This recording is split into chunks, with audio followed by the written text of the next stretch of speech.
Coucou tout le monde, j'espère que vous allez tous bien. Donc voilà, on se retrouve aujourd'hui avec moi-même et j'avais envie de faire cet petit enregistrement pour me dévoiler un peu plus. Donc j'ai choisi en fait la photo où j'étais à ce moment-là donc encore chez mes parents et j'étais en train de préparer donc les images, des photos, enfin les clips, tout ça de Lana Del Rey donc que je vous ai assez souvent parlé. Donc je m'étais retrouvé dans ma cabane et puis je sais pas, d'un coup je me suis dit bah tiens, je vais faire une photo comme ça. Et euh, et sur le coup je l'ai pris parce que je pensais à plein de choses à ce moment-là. Donc en gros en fait il fallait que je me mette dans la peau de Lana Del Rey pour parler un peu de ma vie, me dévoiler un peu après à travers la chanson tout ça. Et du coup j'ai fait cette photo et s'en a ressorti que je l'ai adoré et du coup je l'ai gardé. C'est vrai que pendant ce temps de confinement là qui s'est passé, du coup, ça m'a permis de me recentrer sur moi-même, de penser à ma famille, à mes amis, à ce que j'ai fait jusqu'à maintenant pour en arriver aujourd'hui, quoi. Donc, je pense que vous le savez tous, je suis homo. Je l'ai su déjà depuis très petit, quand j'étais à l'école maternelle. Déjà, je savais que j'allais plus tard être attiré par les garçons. Et on pourrait dire que je l'ai bien vécu. Alors, je suis peut-être petit, parce que je suis 1,50 m. Je suis gros. Voilà, j'ai des formes. Mais ça m'a pas empêché de faire ce que j'aime. Chanter. Être moi. Être franc aussi, des fois. Euh, de dire ce que je pense. Enfin, à l'heure actuelle, maintenant, sur l'instant T, c'est ce que je ressens aujourd'hui. Je le cache plus. Parce que quand on est comme moi, quelqu'un de timide, de réservé, qui se dévoile pas, eh ben c'est dur de parler avec des gens, avec des personnes, des proches, surtout parce qu'on a peur de leur jugement.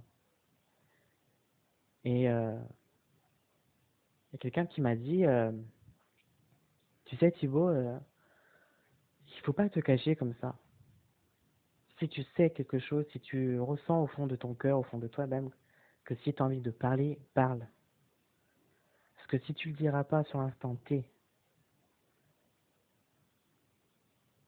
tu vas te poser des questions, tu vas devenir parano,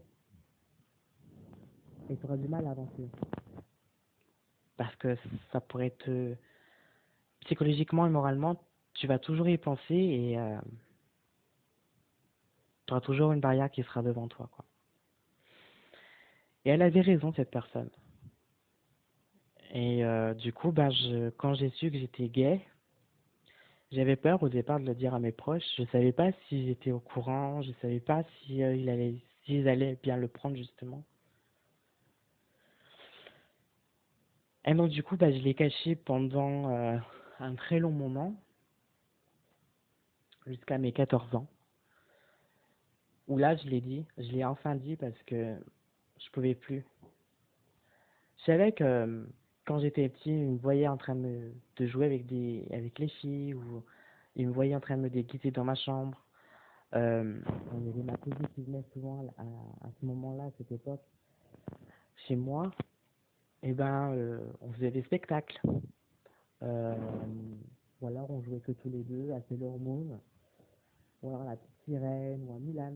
Et quand j'étais gosse, enfant, j'aimais bien jouer le rôle de Pocahontas ou Alice au Pays des Merveilles.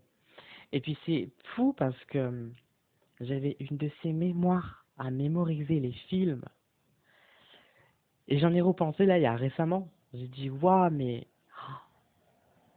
j'étais fan d'Harry Potter, je sais, à cette époque. Je suis un peu dépassé. Mais j'aimais bien jouer, ouais, tout ce qui était un peu le rôle d'une fille, être la jouvencelle en détresse, comme dans Scooby-Doo d'ailleurs.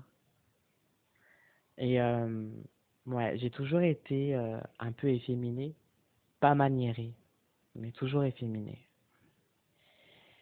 Et je sais que, bon, je vais pas parler anglais ou en espagnol. Et bah, quand j'étais au collège, je faisais beaucoup de théâtre aussi.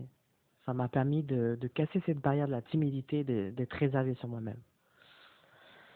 Du coup, bah, je me suis senti mieux.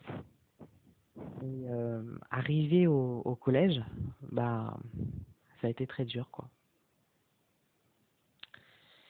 Déjà parce que le collège, c'est un monde nouveau.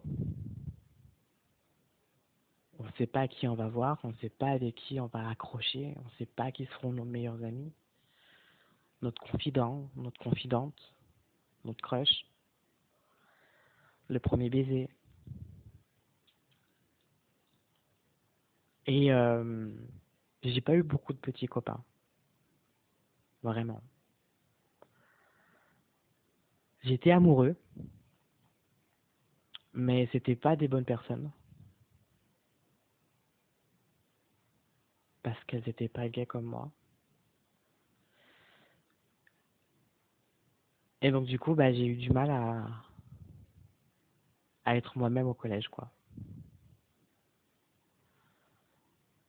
De se dire que putain, j'étais le seul gay homo. Je me suis toujours dit, mais il y a personne qui est comme moi dans ce collège. Pourquoi mes meilleures amies, filles, hein, je vais pas leur dévoiler leur prénom, mais je vais dire Amanda et Justine, pourquoi elles ont des petits copains et moi pas? Qu'est-ce que j'ai qui va pas sur moi? Parce que je suis noire? Parce que je suis efféminé? Parce que je suis homo? Donc du coup, bah, je me suis remis en question. J'ai fait une crise d'ado qui était un peu impulsive. Je cachais beaucoup de trucs, beaucoup de choses à mes parents. Ma famille, c'était des personnes très respectables. Je pouvais pas leur divulguer ma vie intime, on va dire. Donc j'avais très peu de confidents. Donc j'ai tout gardé en moi, quoi. Et arrivé en fin de troisième, donc j'ai changé d'école entre-temps. Ça, je l'ai pas précisé. Pardon. J'ai changé d'école parce que j'en pouvais plus. Pourtant c'était en privé, hein. J'ai eu des moqueries, j'ai eu des menaces de mort. Il s'est même passé un truc que j'ai jamais dit à mes parents, que je le dis à vous, vous qui me suivez, vous qui me connaissez. J'en ai jamais parlé à qui que ce soit.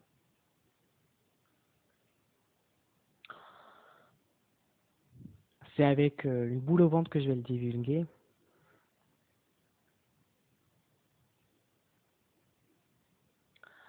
J'étais invité à un anniversaire, sans y être invité. Et à cette soirée, ben, je m'amusais bien, quoi. Et je m'éclatais. Et puis, je vais pour prendre un verre avec mes amis, hein, comme ça, un verre de soda, quoi. Je vais au WC, j'avais pas pris mon verre. Et je me rends compte qu'en fait, au bout d'un moment, dans la soirée, je me sentais mal. J'étais pas bien, j'étais fatigué, j'avais des vertiges. Et j'ai commencé à m'assoupir. Et c'est que le lendemain, en fait, que je me suis rendu compte qu'on m'avait agressé sexuellement.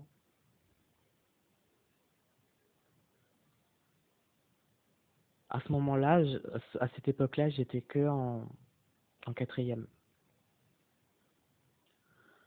La seule personne à qui j'en ai parlé, c'est ma cousine. Et il y a l'une de ses amies, je me rappelle, toute ma vie, c'était à l'anniversaire des 20 ans de son frère.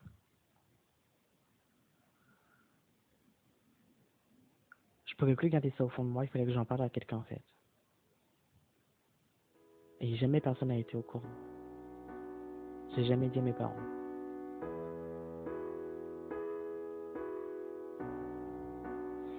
Donc c'est très dur. Voilà. Aujourd'hui j'ai passé tout ça. Mais c'est encore dur.